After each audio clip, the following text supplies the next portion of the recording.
আজকে আমরা জানব এই, এআই, এও, এইউ দ্বারা কোন কোন উচ্চারণগুলি হয়ে থাকে। এই দ্বারা সাধারণত উচ্চারণটি হয়ে থাকে, যেমন অ্যারি, যার অর্থ বায়বীয়। এআই এর উচ্চারণটি আবার এই এর মতো, যেমন পেইড, সেইড।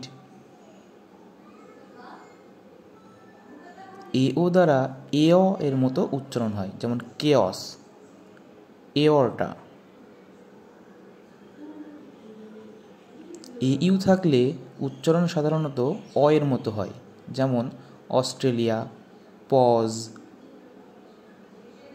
আবার এইউ দ্বারা ও এর মতো উচ্চারণও হয়, যেমন গৌতম। এডব্লিউ থাকলে উচ্চারণ অ এর মতো হয়ে থাকে, কিন্তু এ থাকলে অ্যাওয়ে এর মতো উচ্চারণ হয়, যেমন অকওয়ার্ড, অসাম, আওয়েক। ওয়াই থাকলেও উচ্চারণ এর মতো হয়, যেমন ডে, মে,